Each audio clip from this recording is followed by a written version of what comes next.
Diretso yan, papasok na tayo ng forest. Saan dyan? Pag umakyat tayo kasi one way lang yan, diretso. Papasok. Diretso pa, di ba? Diretso pa.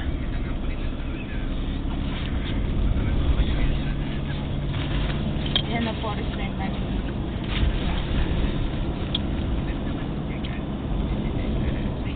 Dapat kakaliwa, di ba? Pagdating sa kanto. Diretso pa sa... Kasi hindi pwede. Saan ang admin dyan? Yung pagkaliwa, yan na yun. Yung tumbok pagkaliwa. Yan na. Maraming sasakyan. Ayan, maraming sasakyan. O, Ay, yung botanical. botanical, oh. Ayan. Nalagpasan natin ng unti. Okay. Ayan na, otak. Talon na kasi. Ano, yung Talon na kayo, ako na mag-ano. Ako na, ngayon na si Teacher Dolor, oh. Ako na magpa-park, sir. Baba na kayo. Uy, si Virgil! Joke! Ay, wala ano. Ang mga bata na sa likod pa natin. Ay, kaya sila din dito. Baba kayo. Dali, baba na. Baba na. Dalian nyo na. Sinabi ko lang doon na naligaw kayo.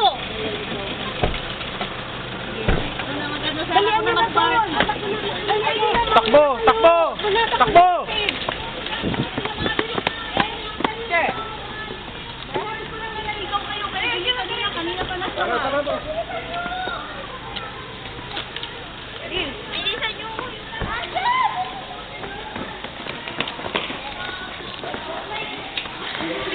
Teka, di ko alam kung saan yun.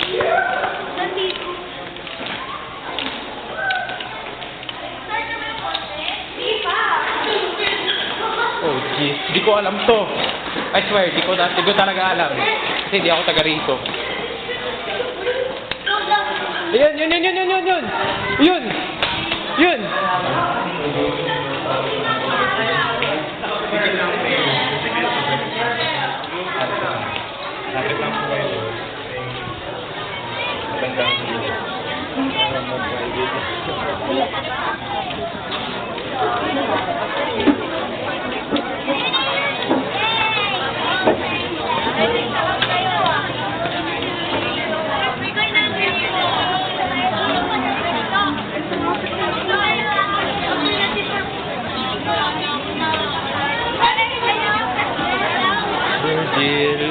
Virgil, saan ka na?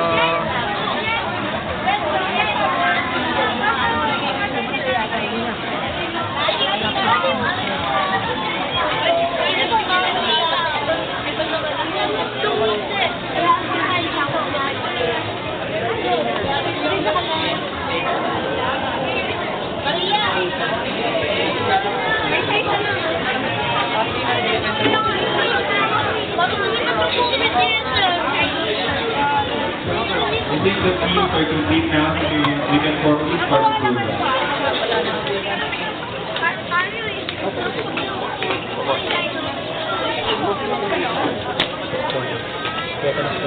To formally start the program, we will call on the UPLB Leadership Ministry for the doxology. Everyone please stand up. After the doxology, please remain standing for the national anthem.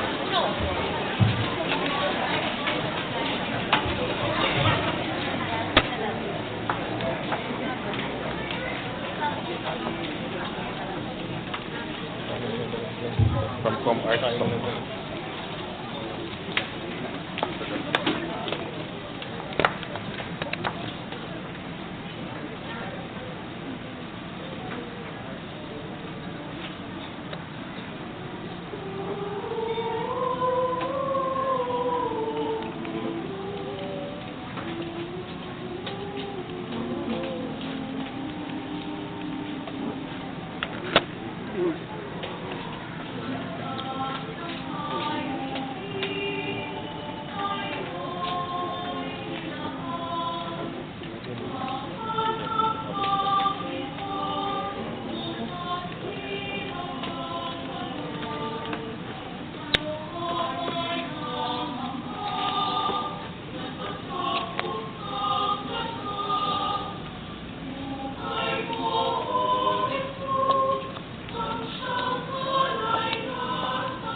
Performance for the event, let us welcome Mr. Paul Galvin, the Senior Executive of the Society of Applied Mathematics of UPLB, as he delivers the opening remarks.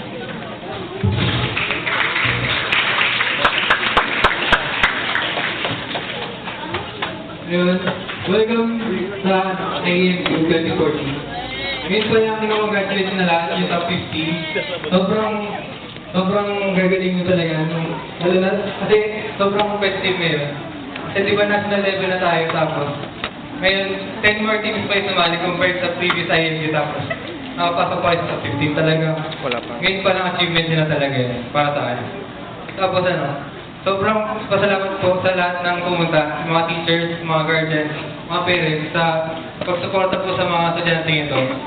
Sana po, tuloy-tuloy niyo po yung pag-support sa kanila, lalo na po sa pag-advance sila sa field ng mathematics.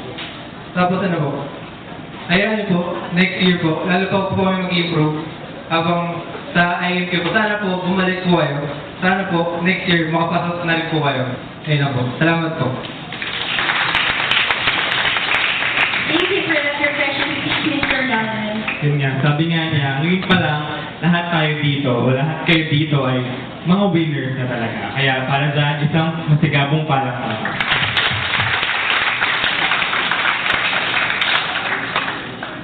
And now, let us welcome Mr. Jonathan Monplata, the Senior Advisor of the Society of Applied Mathematics of UPLB, as he delivers an inspirational speech.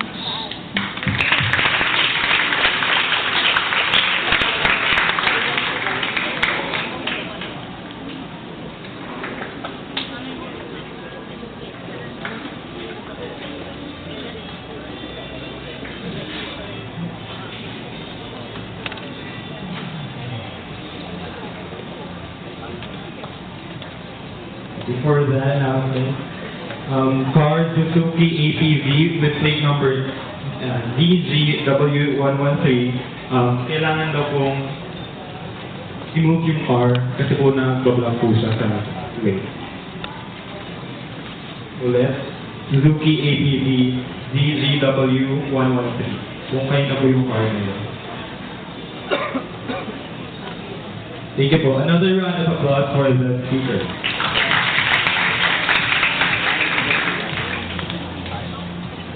To the coaches, participants, parents, judges, guests, and fellow SAMAP members and alumni, a pleasant afternoon to all. This year is another milestone of the Society of Applied Mathematics, IEMQ, since it is the first time that IEMQ is open nationwide. Actually, last year it was already open nationwide, but I think this is the legal nationwide because we have many schools joining from other parts of the region. Before, it was a Laguna-wide competition. Then it became a Calabarzon-wide quiz contest. Then it became a Calabarzon NCR competition. This is our only option to move forward and upgrade. I congratulate the organization for accepting this challenge. I would also like to recognize the efforts of the IMQ team. Where are they? Where are the IMQ team? Mr. Gerson Villamin, o ika naman. Miss Monica Revadulia, where is she? Sa'yo ba? Ayan. Mr. Roel Valenzuela. Ano pa ba ang nakalimutan? Miss Kayla Villegas, sa'yo ka naman. Okay. So, thank you for your efforts. This is a way of the organization to promote the relevance of mathematics to the Philippine society. It is also a way of thanking the country for their help in educating them rightfully through the help of our basic education teachers. Now, we are living in a seemingly chaotic environment because of the implementation of a K-12 program, the changing of academic calendar, different calamities. Our challenge now is how we cope up with this kind of environment. Be reminded that the future leaders of the next generation will come from your pool of students. So it is very imperative for our mentors to teach the students properly, especially mathematics, because math never gets old. What we know even before, what is also known nowadays and will be known in the future. We teach math not because we need to determine the solution of an equation when we buy in a sanitary store. Not because we need to determine the area of a circular plate when we have to eat our breakfast. We teach math because we want our future leaders to process their mind properly. We want them to be critically and analytically competent persons. We teach the logic and correct procedure to process things. For the participants, did you know that in the list of best jobs, majority of them are math-related jobs like mathematician, actuary, financial mathematician, statistician, analyst, and others. You are in good hands. If you continue your passion in mathematics, you will never be left behind. You have a good career in mathematics. Come to think of it, why do we have Chinese math, Indian math, Babylonian math, American math, but we don't have Philippine math? It is because we patronize other cultures. We want to be just like Justin Bieber, Adele, Lady Gaga, K-pop artists, and others. We actually have Philippine mathematics, but not very common to all of us. It is high time to popularize it. We should love and patronize our own. To the participants, thank you for accepting the challenge to join IEMQ 2014. Even you encountered lots of trials just to get here. To the coaches, thank you for giving your 101% in mentoring our future leaders. Even though we still need to exert more. Let yourselves attend trainings and conferences. Do not just be contented with what is in the text and expose yourselves to the modern society. We need great minds and effort to uplift our spirit. We need to raise the bar. We, as mathematics enthusiasts, should come into play. We need your mind. We need your power. We need you. We have a nation to build. That's all. Thank you very much and have a good day.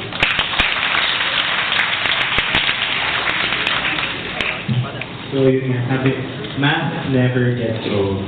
Yung pinakatumatak sa akin dun sa speech ni Sir ay yung kahit gano'n pa karami yung pinagdaanan bago dumating dito, still nandito pa rin tayong lahat. Reminds me of one of my favorite stations.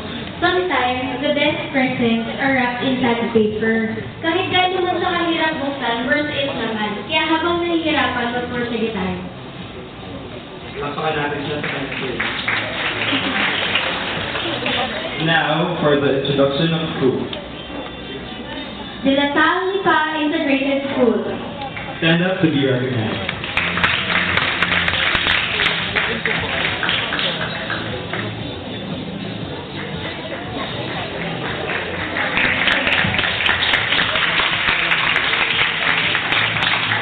Cal Green Hills Grade School.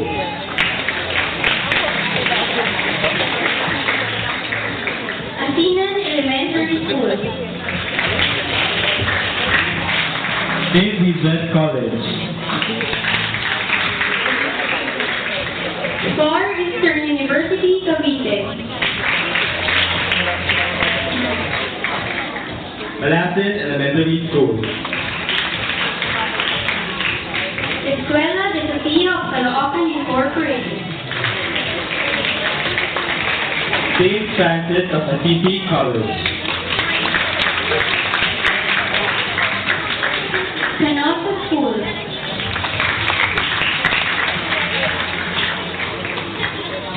San Beda College, Rizal.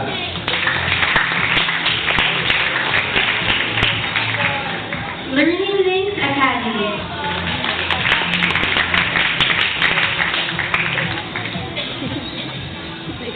Center of Excellence, Kalalaki Elementary School.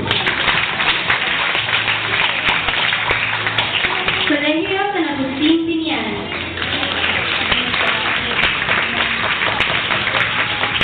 La Maria Academy.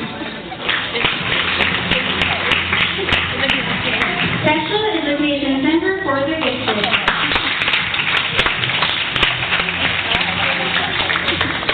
Georgia Academy Antipolo.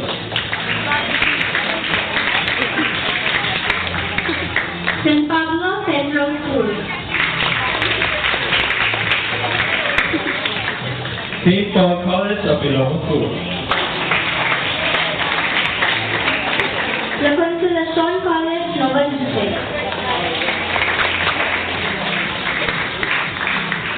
MIT International School. De La Salle Santiago's Dobel School.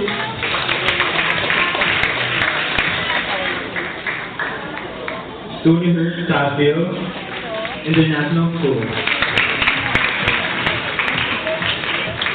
St. Jude's Catholic School.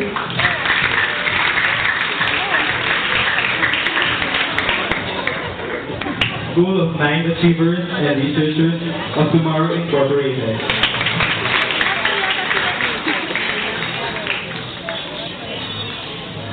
Lily Rose Educational Foundation Incorporated.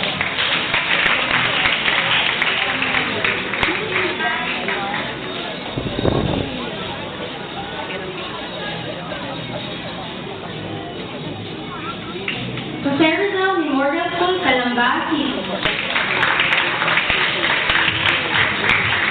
San Lucas Elementary School.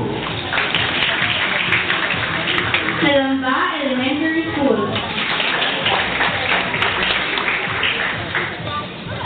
Paaralang Elementarya ng Lukban, Buwan Pet Center.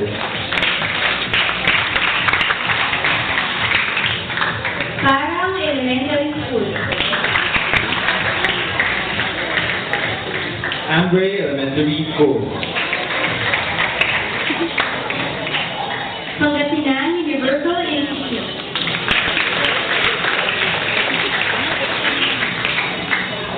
PET Integrated School for Exceptional Children.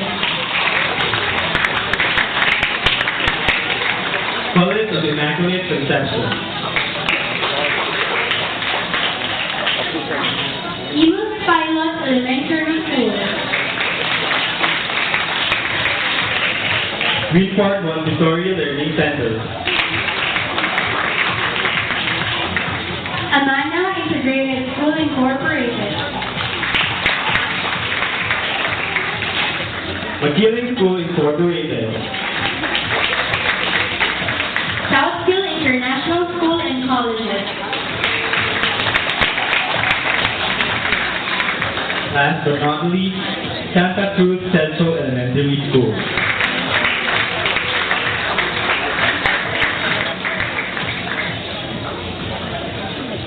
Another round of applause for the schools who participated in this year's math program.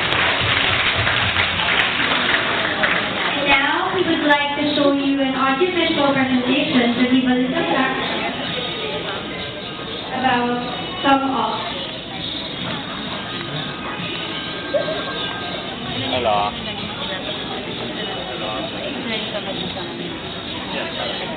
Okay. Move on to the program for the introduction of judges. Our first judge is a graduate of the BS Mathematics program and a candidate for graduation in his master's degree in mathematics and is currently serving as instructor under the math division here in the university. Ladies and gentlemen, let us welcome Mr. Eduardo Matulan.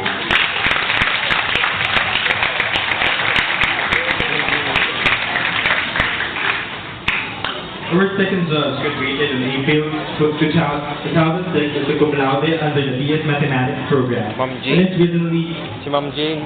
got her MS Mathematics program Ma'am Jean this pala. 2013. She was a scholar of the Department of Science and Technology throughout her college years. Jean pala. She is currently serving as Assistant Professor 3 in the Math Division here in the university. Ma'am Please Jean. welcome Professor James Palacio.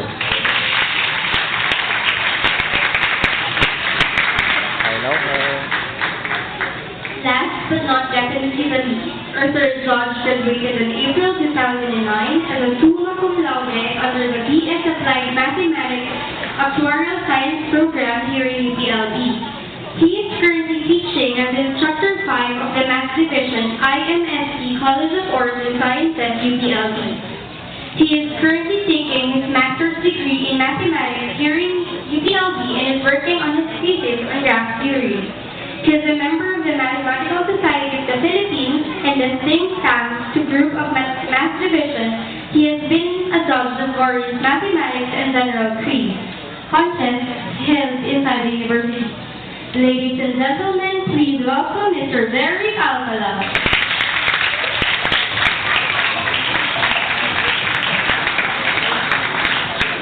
Yan. Sobrang bigatin pala, sobrang esteemed ng mga Board of Judges natin ngayon. How about another round of applause?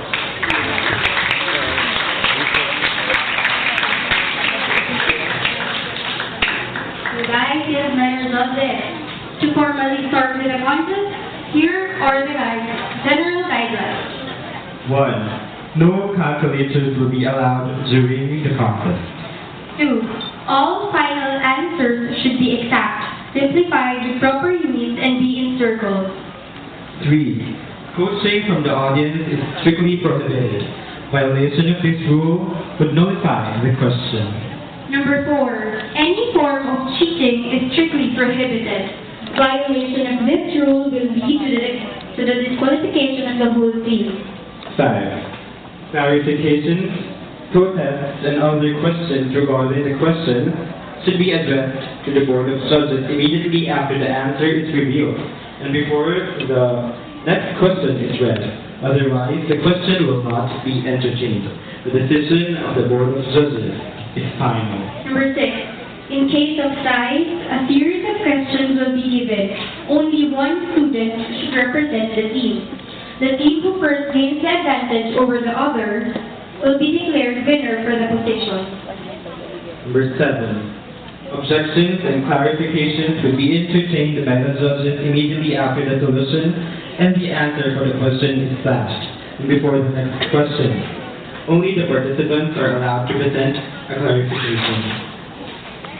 The 3 winning teams will be given as specified. First place, 10,000 pesos, gold medal, trophy, gift certificate. Second place, 7,000 pesos, silver medal, trophy, gift certificate. Third place, 5,000 pesos, bronze medal, trophy, and gift certificate. Number 9. The individual highest scorer in the elimination phase will also be given 1,000 pesos and a gold medal. Last, all participating teams will be given certificates of participation. If you have any clarifications regarding the general guidelines, kindly raise your hand right now. Are we clear? Okay. To present, now we're going to go to the mental round. To present the mechanics of the mental round, here is the quiz master, Miss Karen Torres.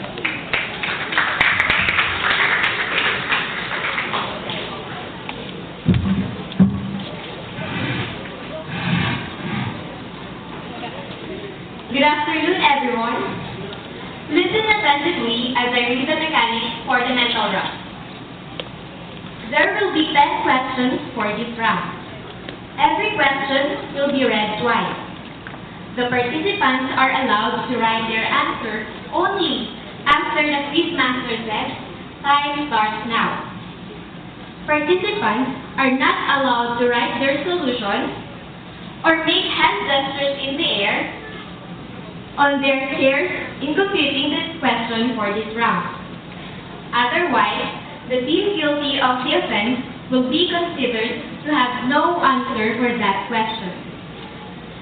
Each question has corresponding points depending on the level of difficulty.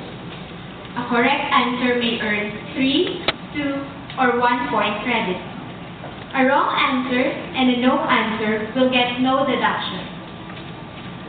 Participants have 20 seconds to answer each question. All final answers must be written on the provided sheet and must be encircled and to be given to the proctors assigned for the group after the given time has ended. Otherwise, the team guilty of the offense will be considered to have no answer for that question. 10 teams with the highest accumulated score will be qualified for the next round. Let us now begin the mental round. First question. This question is equivalent to 1 point.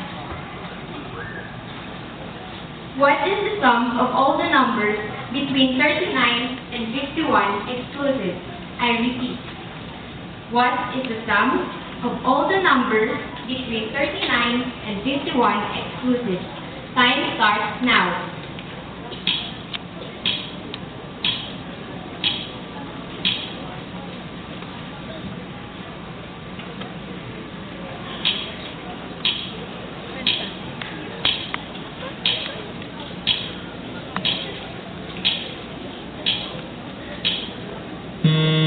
Time's up. Please give your answer sheet to your proctor. And the correct answer is 495. Here is the solution.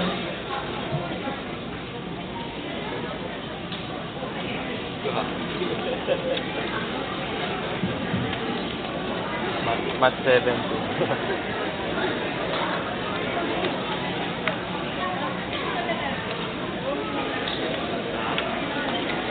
Second question. You may gain 1 point for this question.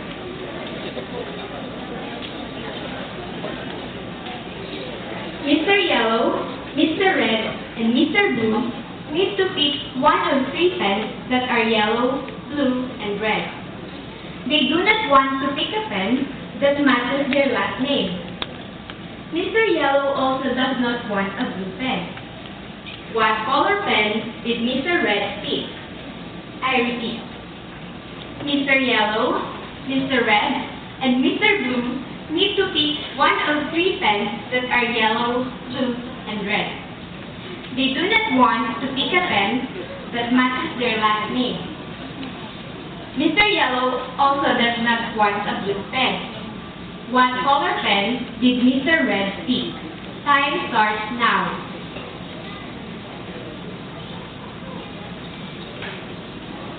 Time starts now.